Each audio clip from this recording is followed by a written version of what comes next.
Welcome back to Oratio Podium, where we are amplifying voices about discussions in social interactions and also about debates, philosophical interactions and conversations, speech, and other things that intersect our wonderful world.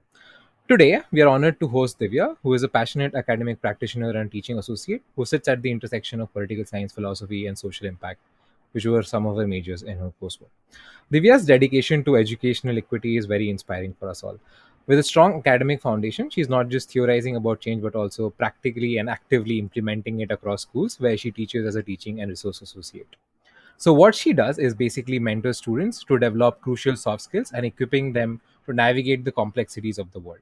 But Divya has also done a lot of work beyond that, like tackling gender issues, sensitization about, say, gender in different classes, and also addressing like adolescent, teenagers, and other kids in these classroom settings. Equally, her impactful research has led to perceived upgrades in terms of understandings of AI in education, which she has also presented in conferences, which we'll also be discussing throughout. So, join us as we dive deeper into Divya's journey and her unique perspectives. Divya, so much a pleasure to have you on board. Could you just give us like a brief idea about what you do, which if I'm pretty sure I've not spoken entirely about it. So, Hi, Kaushik. Firstly, hello. Thank you so much for that exceedingly kind introduction. But yeah, I think you said more than what I do, in fact. Pretty much, I mean, in a nutshell, I teach kids things like debating, public speaking. Through these things, I take an opportunity to introduce ideas of social sensitivity. So, whether that's class, caste, gender, because otherwise you don't really get to like unpack these sort of social topics in schools, because schools are apprehensive and stuff like that. So this is the only way through which you can probably sort of try and impact students in some capacity. Other than that, I've recently started engaging in some research as well, again at Avaz. So I work at Avaz, and that's where I get the opportunity to do all of these incredible things. Research, I'm still a little new to, testing the waters there, but yeah, that's what it is. Also, kudos to you for everything that you're doing. I think this is incredible in terms of just democratizing access to knowledge, and yeah, so congratulations, Kaushik. thank you so much, Divya. It's people like you who come on board with us and volunteer with us to actually make this platform engaging and democratized as it is. Because I'm pretty sure without our guests, we would be nothing. But a very few interesting points come out from what we know about you, right? So, you did your majors in something very different. So, what like moved you towards this teaching journey and moved you into this academic journey? Interestingly enough, I never thought I'd be a teacher, if I can call myself that, or be into this profession at any point. When I started my graduation, my goal was to like study law eventually and then go into all of that. But then I think the pivot, yeah, the pivot happened when started my debating journey at college, and that's when I also stumbled upon this opportunity to intern with Abbas. And yes, I mean, rest is history, to be fair. um, I can't remember a single day that I did not get up in the morning and actually went to take a class for hours. I mean, as much as I could, and I would fully and very conveniently ditch all my classes because I never really took interest. um, Even though I was supposed to be studying, I think 3 years were a good academic decline for me in terms of college education. But I think I learned so much from just like teaching and engaging with students and trying to understand their perspective. And it's so interesting because you, like, as whatever age group we fall under, we're so used to engaging with the same demographic, but it's when you actually get to talk to the younger or like demographic, and you realize that there's so much more to learn from them as well. And there's so much, when you are teaching, you get to learn through your own ways of like dialogue and discourse. And I think that's what stuck by me. I was very mindlessly pursuing everything. I had no plans on whether I'd take this up full time, whether I'd actually end up doing law or something like that. But then, I mean, eventually college ended. My like Chandraditya, who's the CEO at Avaz, him and I just were talking about what do I want to do with my future. I was a little confused whether I want to do masters, whether I want to do more of the same work that I was doing, and I just felt like I hadn't had enough of it.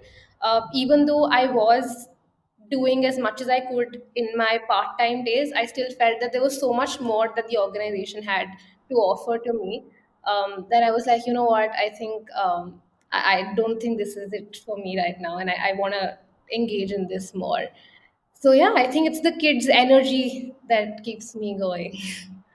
Very true. I think one of the few things that I recount from my early days, I just for fair disclosure, even I was associated with Avaz for some period of time.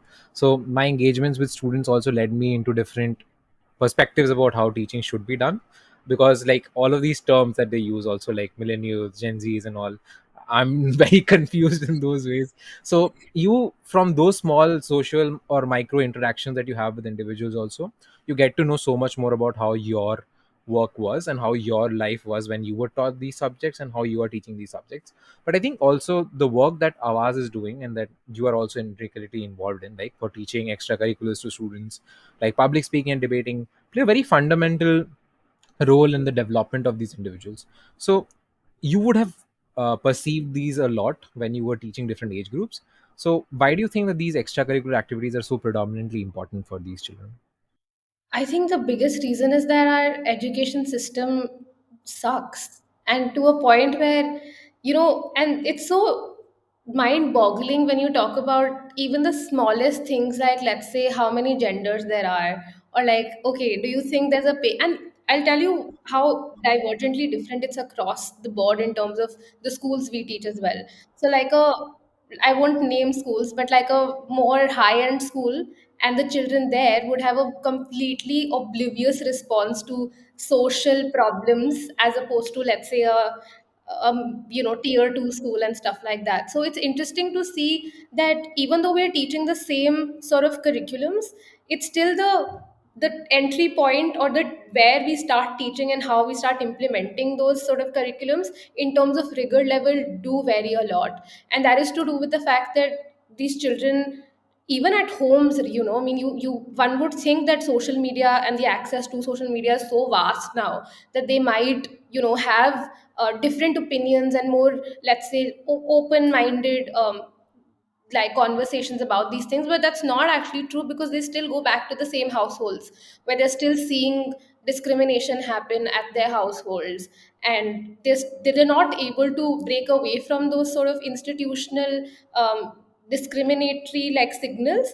And I think that's where something like this, something where an institution like your school, which not just your parents but just like society in general values so much, goes ahead and probably gives you some sort of platform where you can engage in discourse, where you are exposed to different ideologies. I think that's supremely important, because you need to break that sort of bubble that these children are largely brought up in. And it's interesting because, like I was so it's so interesting, because I'll tell you why. These kids, and when I'm interacting with them, they have a very different response to, let's say, when I'm in class. And if an observer teacher comes in, their stances change. So I think it's also got a lot to do with the sort of validation they receive from holding the sort of opinions they do. And that's why having like an external facilitator who you can, trust and be like, okay, probably this teacher will not judge me for this, or this person is completely disassociated from this institution. So I think, yeah, in terms of just making dialogue more accessible, this is extremely important. So there are two important things that I think are highlights of that conversation, right? That, for example, there are some socio-economic dialogues which are happening between us, because we see that teaching curriculum in different schools with different socio-economic competencies of maybe parents or sending their students to school, there are different like conversation points for them as well. So maybe they don't have access to those notions. Maybe their households are very different. So do you think that apart from, say, like you mentioned, socioeconomic tendencies, there are also certain social conditionings that students go through? So for example, if somebody is from a part of India or somebody is from, say, another part of India, they might have very different notions about how maybe, say, gender is perceived in the household, or maybe other social issues are perceived in the household. So do you think these things have been reflective in your journey throughout your different schools that you've taught in? Oh, totally. So let's say if I teach in a school in Ajmer as opposed to the heart of Delhi, you do see a difference because majorly the schools we teach at Ajmer, they are boarding schools. So you have children coming in from across the country. And there is a stark difference in terms of how they respond to the curriculum or the dialogue we have, and also whether or how much from it do they take away. Because to teach a bunch of kids, and it's obviously not their fault, and that's where our expertise comes into play as to how we develop a relationship with them, where they trust us enough, where they start at least talking about it. But these kids, really coming from such different backgrounds across the country, their conditioning is extremely diverse and contextual. So to break that down is the challenge for sure, and that does reflect in when we have debates, when we have discussions. And I think the only way, at least so far, the way I've been able to deal with it, or largely do anything about whatever I do as a for a living, is that it's really important to make them believe that they are not wrong in whatever they think. It's about giving them the logic that, you know what, these are the reasons why you believe this, but there's another side to it. And I think this is like exactly what we also try and do through these curriculum at ours, right? That we don't try and change their perspectives. It's not like, oh, what we think is the right way to live. um, it's just about exposing them to all sorts of beliefs and then having them make an informed decision. I think that's what's lacking, right? Because in schools and in households, you keep hearing one side of the story, and then it's not the children's fault to also fall prey to thinking that that's the ultimate truth. So definitely, it does reflect. Couple of things that I've also observed personally is like I think you would concur with me on this that at times when you have these conversations with children, it's harder to also like give them the idea properly because they might not be as receptive to it because they don't really know where this conversation is stemming from. So maybe they don't have the social cues that you might need. For example, they might not know why is this topic important or relevant in the first place. So that becomes a confusing thing.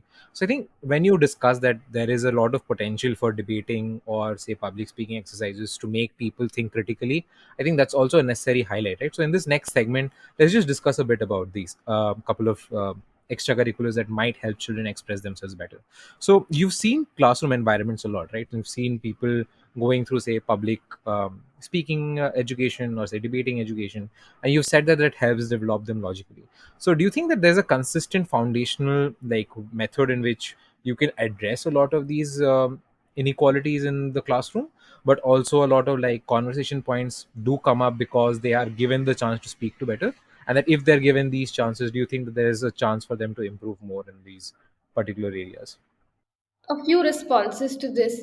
I think the first is that there is a very soft way in which we can implement or try and make them aware of social concepts. And the way we try to do that, or at least I try and do that, is by not making my class about that social idea, but rather, let's say if it's a debate class, the agenda is that we're going to debate, but then maybe the topic is something that nudges towards certain social concepts. So let's say pay disparity between women and men. Now, they are forced to talk about these things by the virtue of them being excited that, oh, we'll get to debate today. And I think this really works out in spaces where they're absolutely not like receptive to talking about social concepts. And this happens largely in, again, for tier one schools where children don't even think that these social problems exist in the first place. And they're more, tended towards things like competitive activities, that how can we excel, how can we outdo one another. So that being used as a tool to introduce these things helps a lot. But the second thing I wanted to say about this is that I think, again, children have to be made feel that, like, we have to make them feel that it's something that they can relate with. So I can give you an example. In one of my classes, we were talking about this issue of not all men. So all the boys in the class were like, but ma'am, not all men, then why are we like, why are men looked at the way they are looked at? And then I used an analogy telling them that Think about it this way. Let's say you study in 7th A and there's 7th B right across your classroom. Now you go to the playground in recess every single day, and for the past few days you'd been observing that some of your stuff is getting stolen while when you go down to eat your food. You get worried, but one of your friends in your class is friends with somebody from 7th A or 7th B, whatever analogy I give. And they give you intel that some of the students from that class are actually coming into your class and stealing your stuff. So you get worried and you start seeing everybody from that class through a lens of skepticism.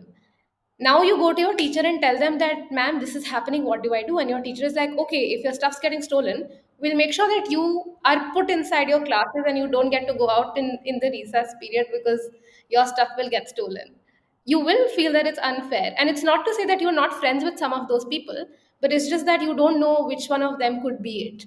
So the conclusion of all of this is that we need to make analogies in a way where they feel that it's not a concept that's distinct from them, because it's very natural for a student to not get a 7th grader, a 6th grader, that why are men being looked at in a certain way, or what is disparity, or what's discrimination.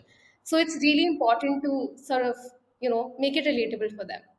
I think the one fundamental problem that comes around in classroom infrastructure is that we don't like spend a lot of time with children, and children have a lot of other things that are there in their environment. So they interact with their peers, they interact with other social elements like their parents and their family and their teachers. So you would see that behaviors of children are also important when you're developing, say, ideas about how to teach them. So do you think that there are certain things that you have picked up which or would indicate that these things are important, and has it been so that public speaking or debating experiences have helped children improve their engagement skills and abilities in terms of the social um, needs or their interactions with their peer groups?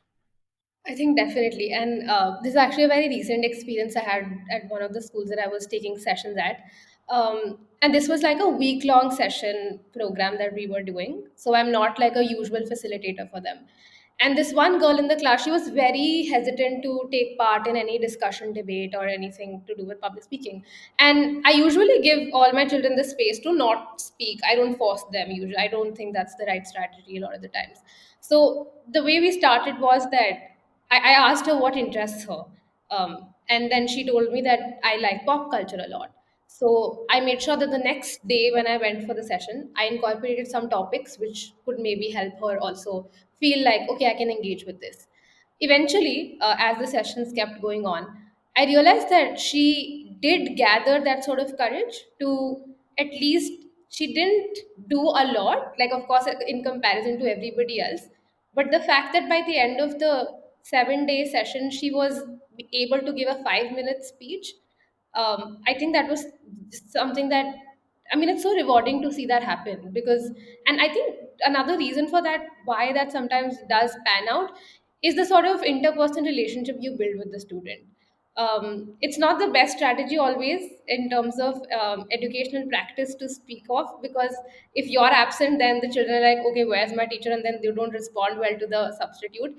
But it does help a lot when they feel like they have a connection with you and they feel comfortable enough to say things in front of you. And I think that was one of the reasons why that girl also eventually gave in, and she's like, okay, you know what, I'll just give a speech. Who cares? This has happened to a lot of the people that would probably be teaching in schools, right? They have this one student who, whatever they tried, would maybe have not interacted so much in class, but by hook or by crook, as a teacher, you sort of like want to get them involved, and there are steps that you take, right? So I think this segues well into our next part, right? Because I think an important part of knowing how to teach well and doing well in, say, public speaking, debating, or other extracurriculars, or any form of education for that instance, is to be sure about what you're teaching them and how you're teaching them that particular subject.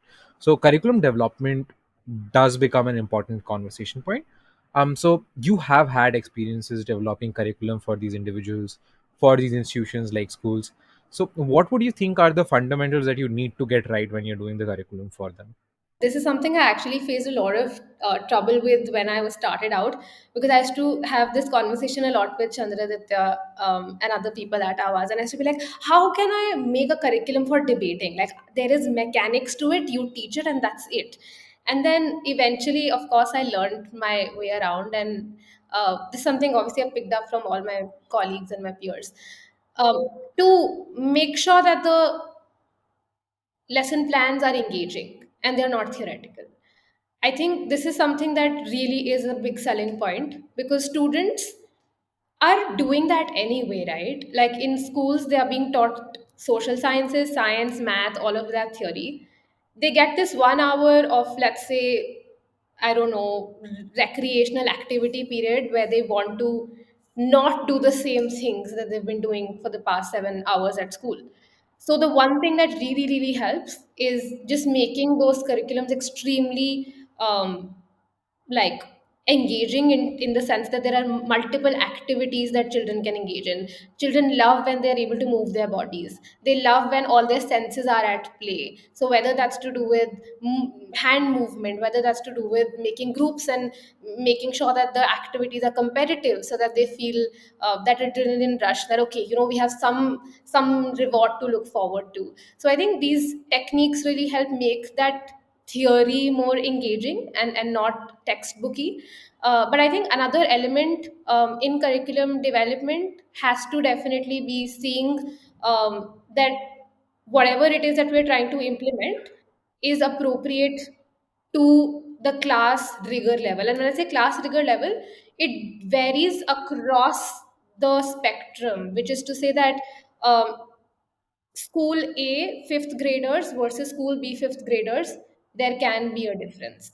Most definitely will be a difference. So it's about really gauging your audience, trying out a few pilot standard curriculums or lesson plans that you have, and then molding them in a way where you know that okay, these students will respond well to it. So it does involve a lot of observation whenever it comes to curriculum development, a lot of trial and error for that matter. Like there have been some lesson plans that I've made that have just been like, okay, only probably I get how to implement them, but nobody else does, which actually is an extremely important factor.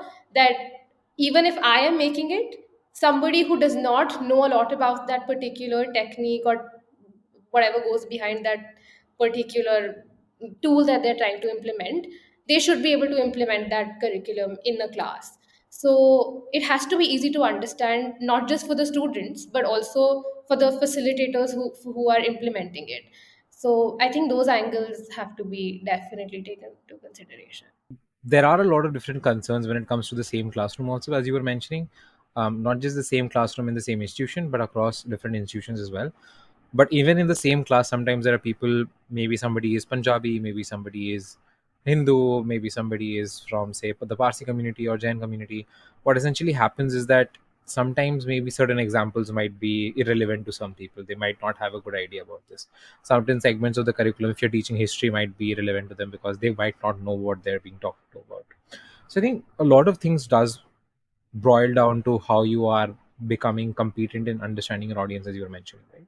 But I think one other fundamental thing that you talk about is that this idea about activity based learning, or as I would like to refer to it as experiential learning for these children, um, they do go through a lot, right? Because school is tough, the academic environment is competitive, and it's very harsh for you. But when you're planning these activities or experiences for these students, what should be like your thought process? For example, if there's an educator who's sitting and listening to this show, what would you tell them to take into account when you're developing these activities, and how do they plan out in the classroom? They should be fun. Nobody likes a boring class. I have had days when I felt like, oh my god, if I am able to even make one child understand this concept, I will consider myself done with this career. But those classes have gone terribly bad in the sense that nobody enjoyed it.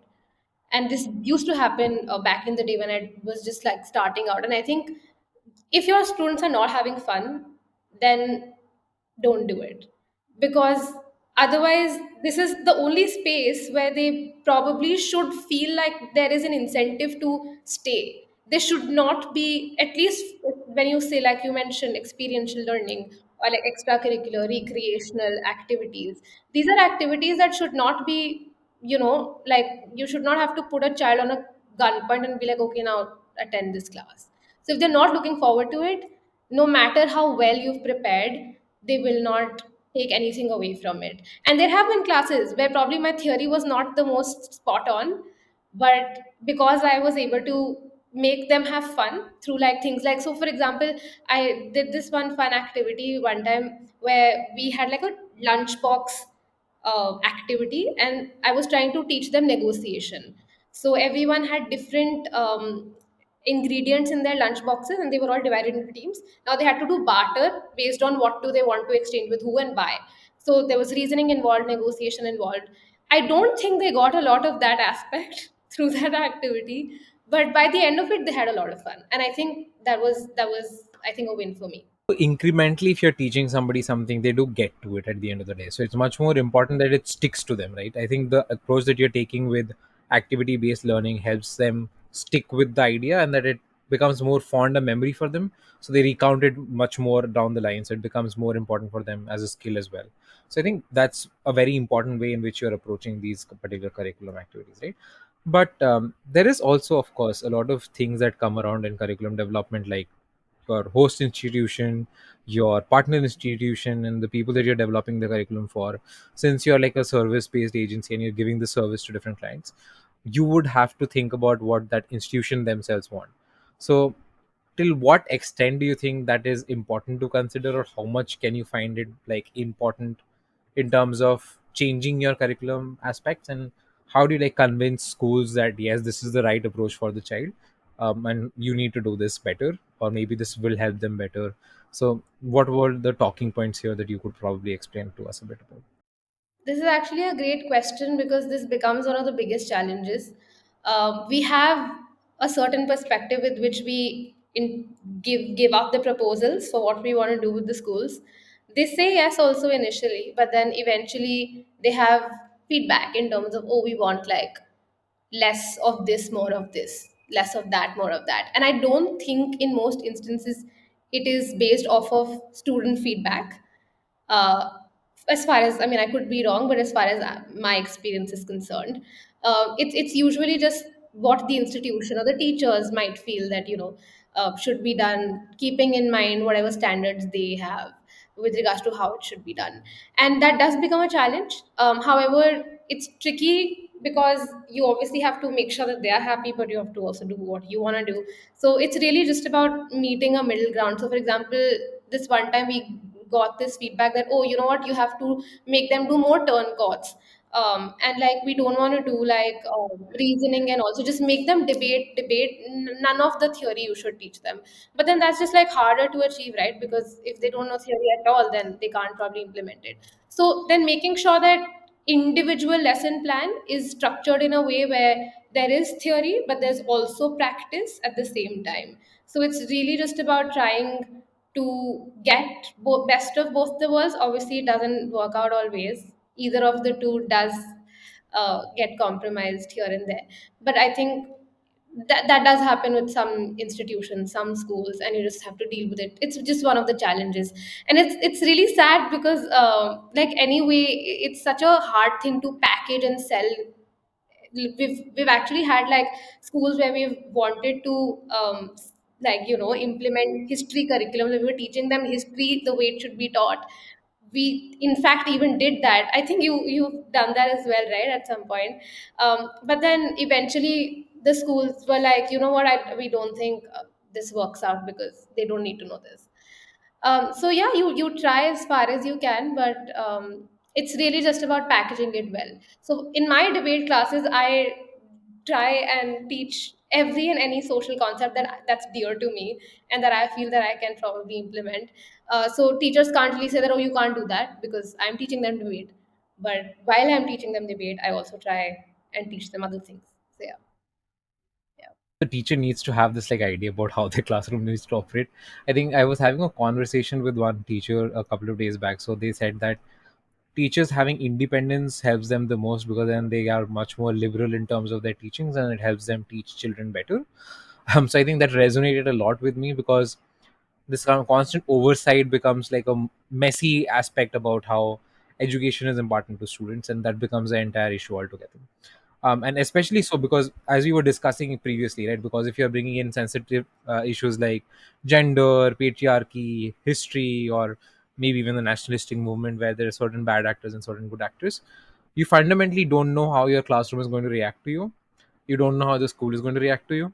You don't know how their parents are going to react to you, because that comes down to it as well, because at the end of the day, they are the ones who are sending their children to school. They're applying pressure on the school. Maybe they might be applying pressure to you as well. So I think you place it very well when you say that there's always like this balancing act where you balance out different possibilities and work to the best possibility that there is. And even when you're, say, teaching other things, it's best to give them like an holistic expression about what education in that sphere should be, which takes me to the next point, right? If you're talking about, say, education, and say, even if it's like easy early childhood education or other people, holistic education is something very important. So I think things like speaking, their ability to orate their thoughts, their ability to like voice their ideas to their people around them, or maybe even communicate with their parents, all of these become part and parcel of education. But it's not really dealt with traditional curriculums or traditional schooling systems. I think Avas does a good job in, say, like bridging this for a lot of schools. But how important do you think this holistical experience should be for students, and how can institutions like schools do it better in terms of their continuous teaching environments in classrooms, or maybe with like partner organizations like ours?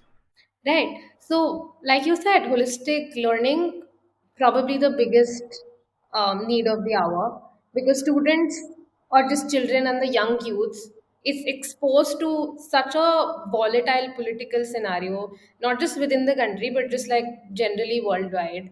It's a very tricky situation to be born in and to be a young individual in, where you're trying to develop as a human but you have such diverging views and new events happening and you're all confused. It's like, okay, who to believe, what to do. I think, and this is where, like you said, so Awaz has also a lot of schools have come to us asking us to train teachers, and I think that becomes one of the most instrumental um, changes that probably educational and pedagogical systems can incorporate. Because okay, an Avaz class can happen once a week, twice a week, 1 hour. How much impact can that have? To what extent?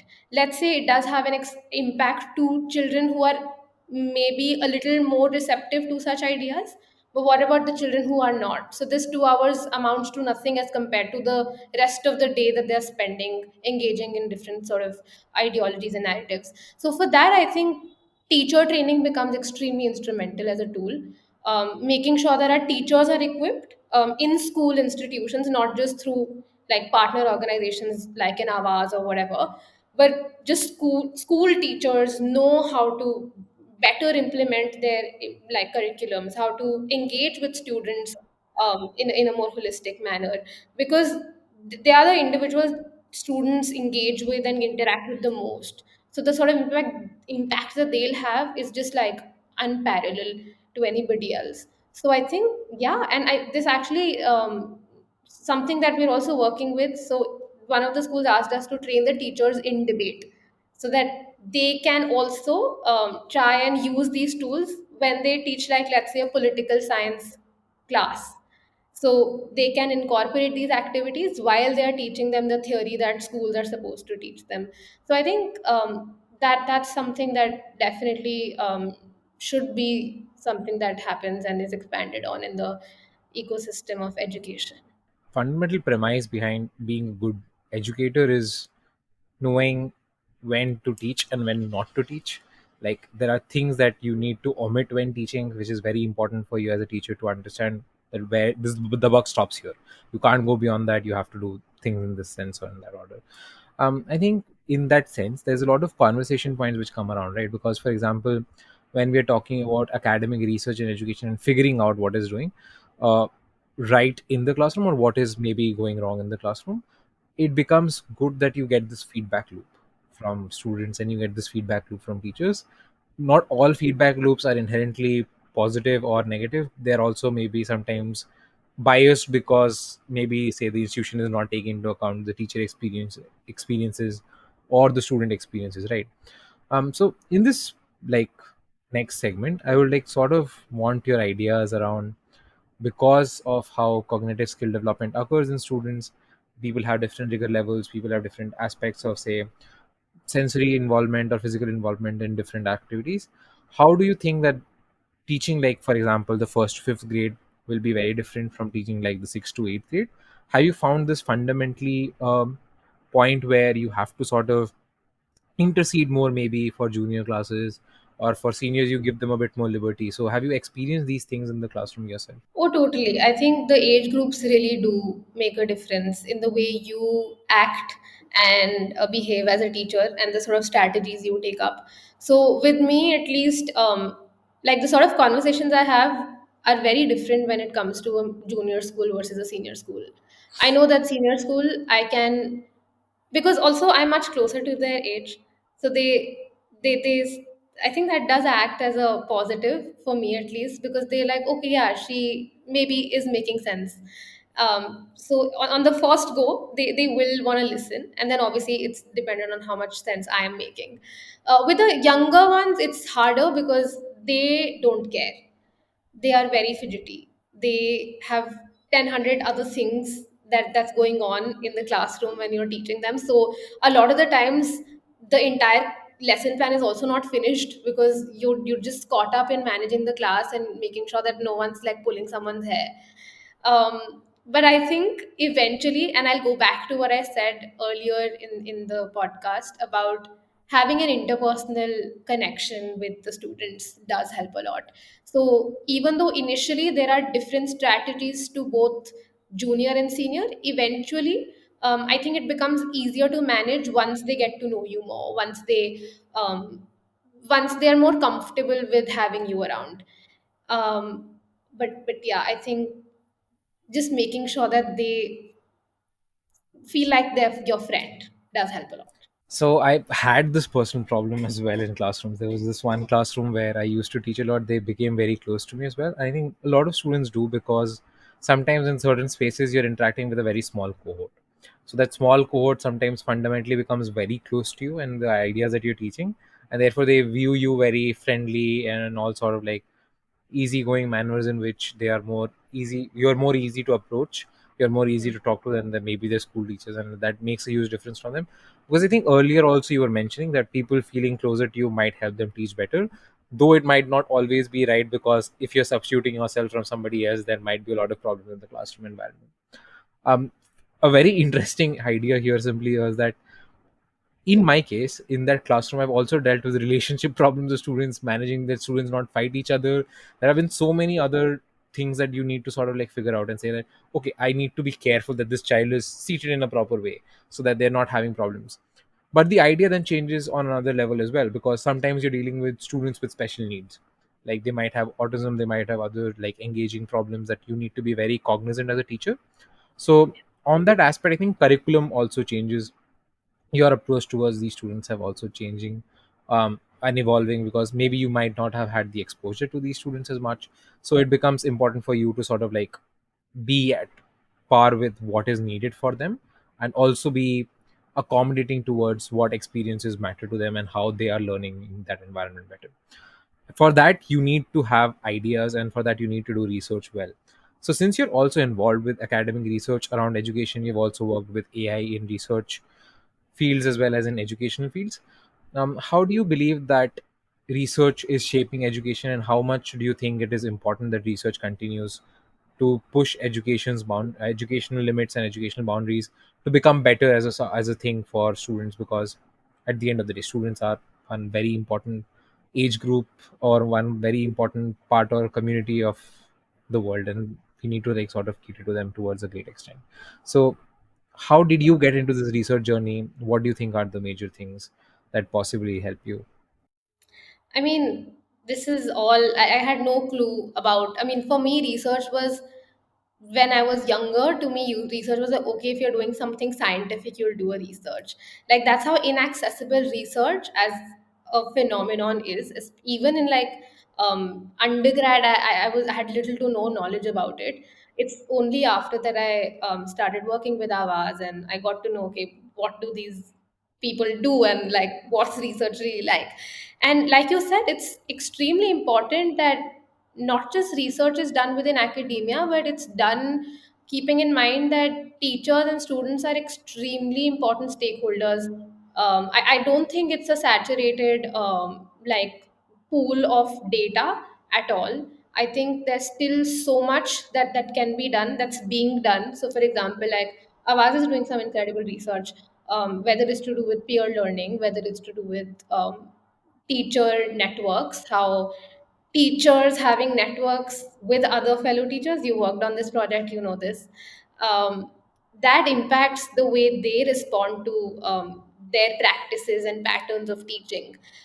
Similarly, I mean, and especially right now more than ever, with like technology being at its peak, we need to make sure that teachers are equipped with the changing pace of the way the world is changing. Because I don't think at least teachers who are currently like teaching and you know are probably older in age and stuff like that, they need to be kept abreast with the technological changes. Because then there does come a point where you might feel as a teacher that, oh, is my authority being undermined because there are, I don't know, various other tools that the students can rely on. And then how much, how credible is your knowledge or your mentorship to these children at the end of the day.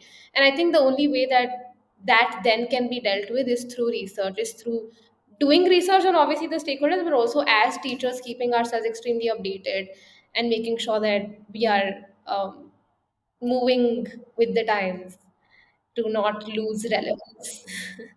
Yeah, but I think this discussion also creates a very important like conversation point. Like people are using AI for unfair means in schools. Sometimes in education, you had this debate that is AI actually doing education a good deed? Like, is this a good thing for education? Is this a bad thing for education?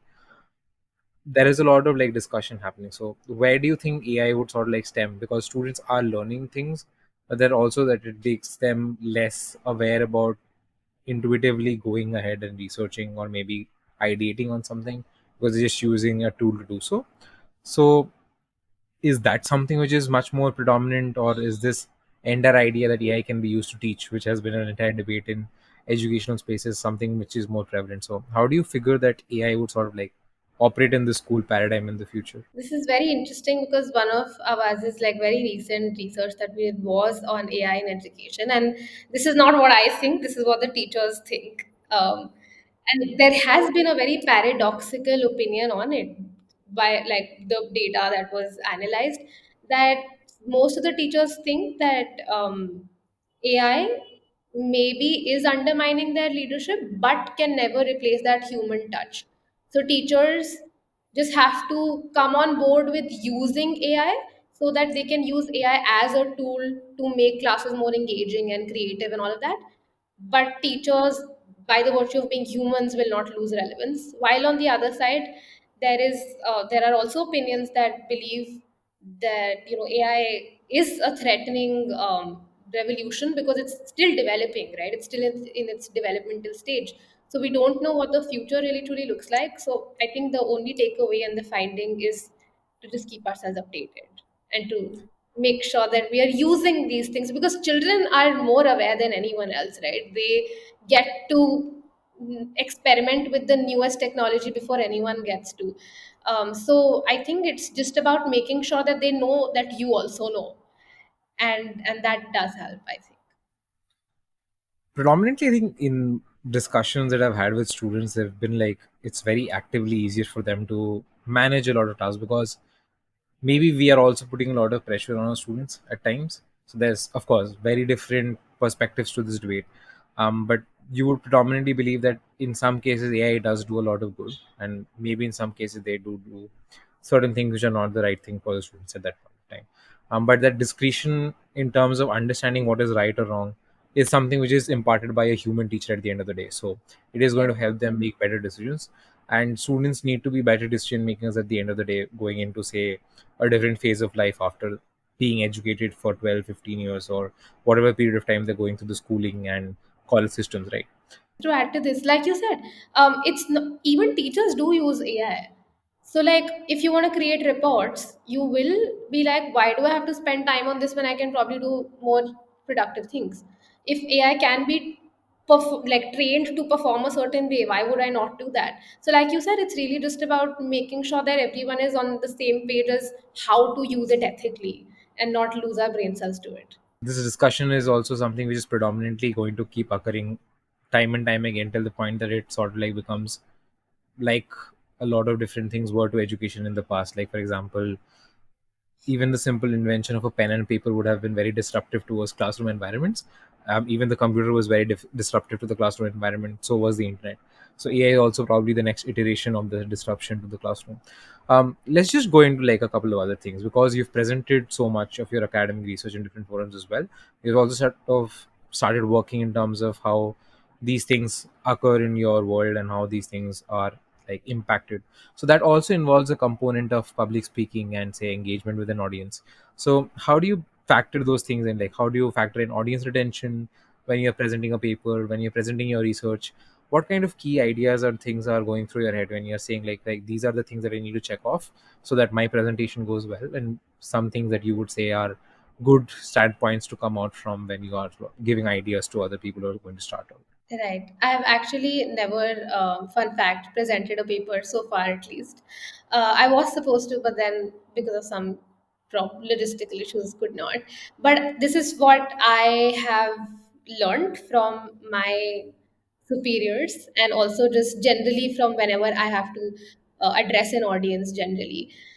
I think the key to making sure that you don't sound just like I don't know, like you don't know anything, is to be structured, and that really does help. So making sure that whatever it is that you have to say, even if that's not too expensive or substantial, it should just be structured in a way where the audience can follow it. The second is, and this is very cliched but it does help, just don't, like, you're not the dumbest person in the room, and to just believe this does really help. You've done your research, you're there for a reason, so whatever it is that you're being called for on stage, there is a reason for it.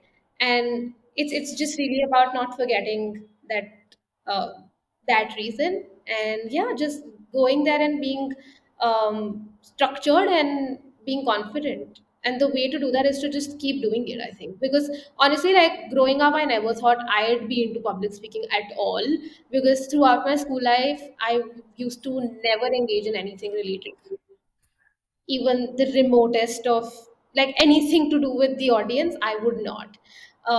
It was only in college that I was like, you know what's something that I've never done in life, I'll do that. The first thing I did was join my debating club, and since then it's just, yeah, that's just how it's been.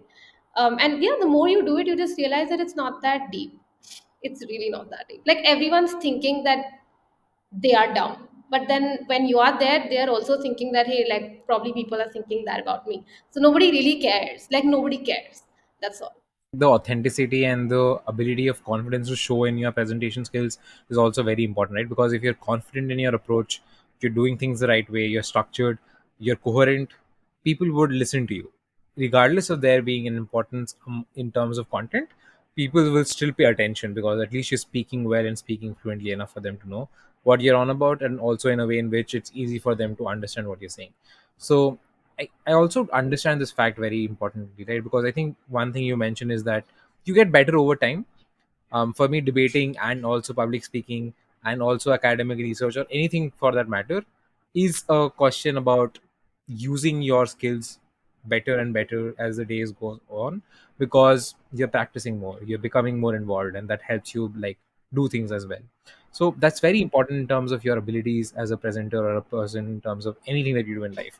So very very important things. But I think lastly in this section, let's just sort of quickly deal with your journey as a debater and public speaker as well, right? Because I think practical experiences make for good practical exchanges with students, because simply it means that you can teach them better. So you've done so much of debating, you've done so much of public speaking. How do you think that practical exposure was important for you as a teacher? And like, just give us like a bit of an overview about what you all did, what all you did in terms of your debating journey and going through the different years in terms of your. I'm glad that it's over, but in the sense that I don't competitively debate anymore. But the time that I did, uh, I mean, I would not have known anything that a child would have come to me with in terms of their apprehension if it hadn't been for me having gone through it already. So I think just the fact that I have a POV of what it might feel like to be that child um, helps insanely.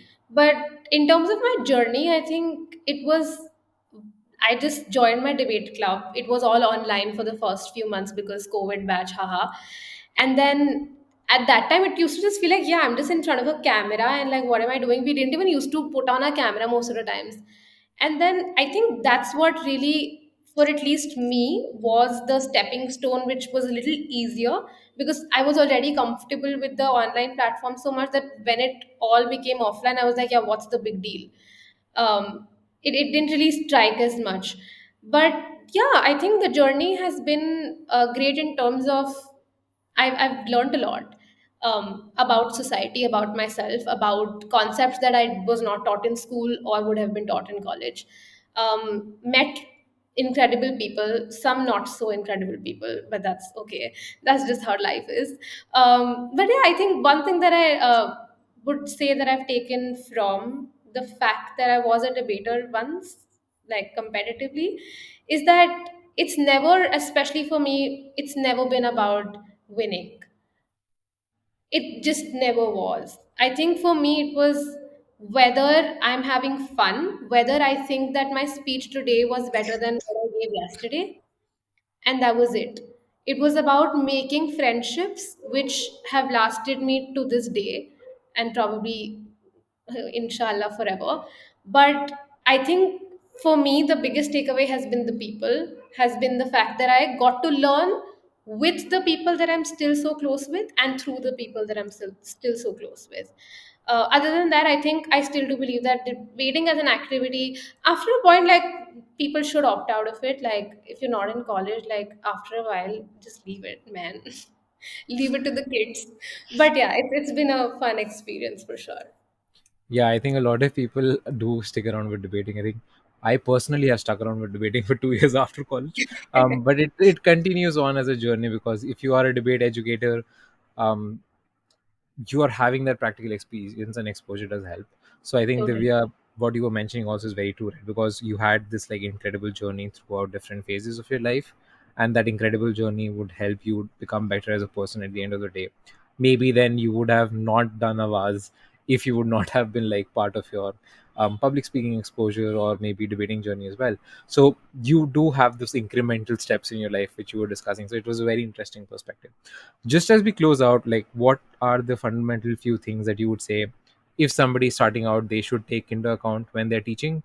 That's the first thing. The second thing, for example, if you are now starting research, you're completely newbie to this activity, what are the first things that you need to understand as a researcher?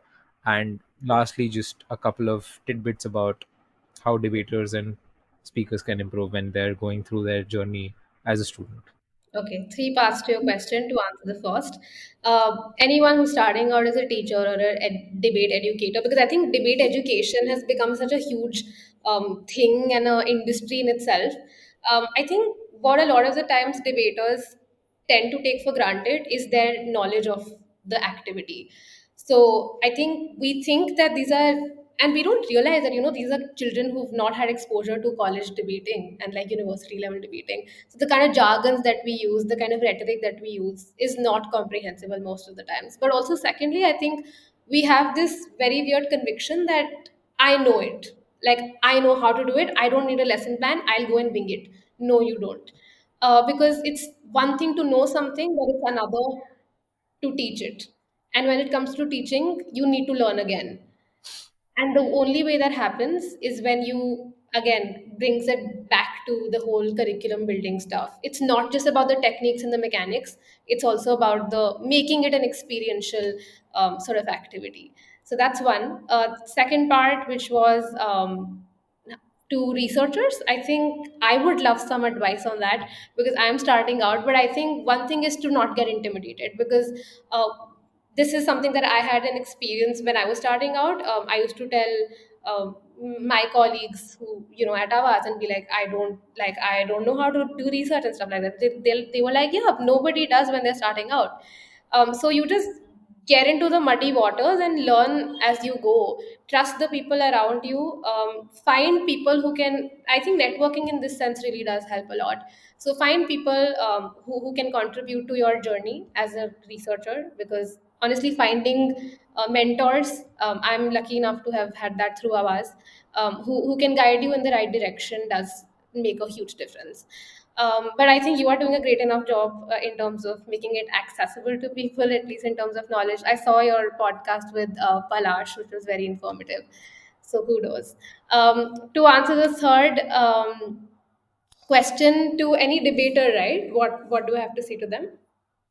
Debaters Nothing. or judges or anybody, what do you do? Just have fun. Do not take this activity so seriously. I think that's where we go wrong, when we start to think that this is our be all end all. The minute you stop having fun, I would recommend leave it. There is no point doing it if the one break that you missed in a tournament is giving you stress. If you're not going and having an ice cream with your friends, whether or not you've broken in a tournament, it's not worth doing it, because you'll realize that life is way bigger than that, and that there are much larger problems to deal with eventually. So might as well, while you're doing it, have fun and do it and take away the most. So I think the easiest way of summing up the last segment was to love a little, live a little, and if you do well in debating, you do well in debating. Otherwise, just understand that it's an activity. You don't have to make it so competitive that you base your entire problems around it and life around it to make it so toxic for you. So just enjoy the activity and continue doing it in a way in which it is accessible, fun, very calming to you rather than stressful. So I think that's a Yes. very great takeaway. So Divya, that brings us almost to the end of the show. A very huge thank you for coming on board with us and sharing your ideas about research, curriculum development, pedagogy, teaching, and all the other things that we discussed in the show. We're very glad to have you on board, and we hope that we see you again soon. Thank you so much for having me. I don't know, I mean, what I've done to be here, but it's incredible that you thought of me as somebody who could be here and probably share a few cents from whatever I've learned in the little journey of life that I'm on. But thank you so much, and you're doing some incredible work. Thank you for having me. I had a lot of fun talking with you. Thank you, Divya. We had a great time talking with you and hearing your insights as well. I'm sure the viewers and listeners would take a lot away from it, even though you say they won't, because we are very sure that a lot of people have had similar experiences as you, and I'm sure that they would relate a lot to you as well. And then they get the ideas from them. And people just starting out also have these like approaches that you very specifically mentioned for them highlighted throughout the shows. I'm pretty sure a lot of good takeaways again. So let's just hope that we can have you on board again pretty soon. Thank you. Thank you.